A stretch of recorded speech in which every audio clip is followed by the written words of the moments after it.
Love one another as I have loved you. I knew about the love of family, between parents and their children and between brothers and sisters. And I knew about the love of friends who will support you no matter what. But I didn't know about the love between total strangers, someone who could or would not love you back, a love that exists in spite of harm that is inflicted. I knew Jesus said, "What good is it if you only love those who love you?" But I had never experienced it until one cold winter night in Wilmington, North Carolina, when I was working at a shelter for people experiencing homelessness.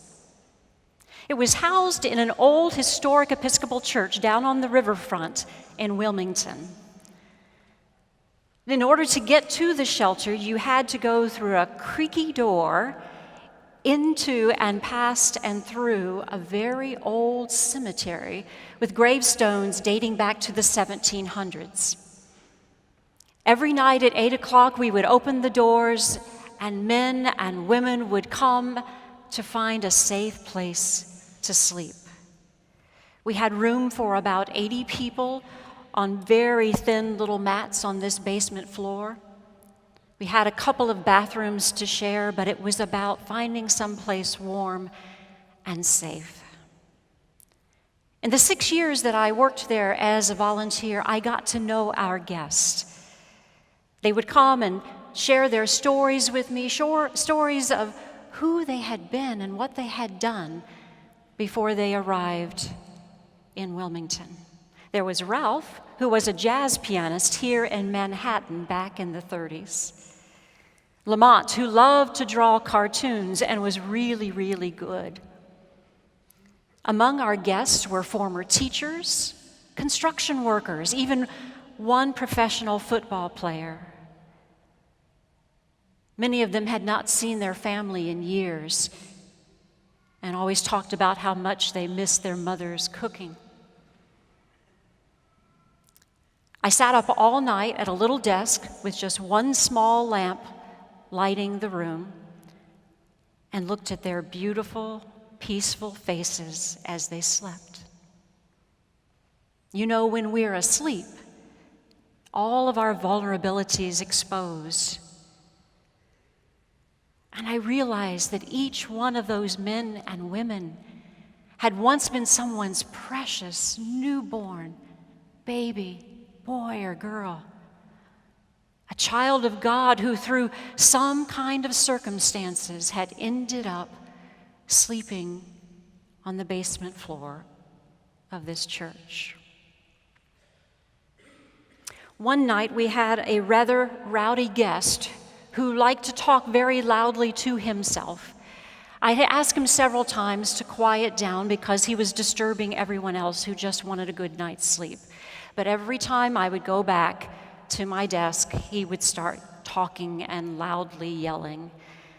One older gentleman had finally had enough, and I saw him get up from his mat, and before I could get to him, he grabbed the talkative man up off his mat, reared back, and punched him hard in the mouth. As you can imagine, pandemonium broke out. Everyone is awakened. Everyone's lining up on sides. But in the end, they all knew the rules. If you attacked another guest, you were expelled from the shelter for that night. I didn't have to say a word.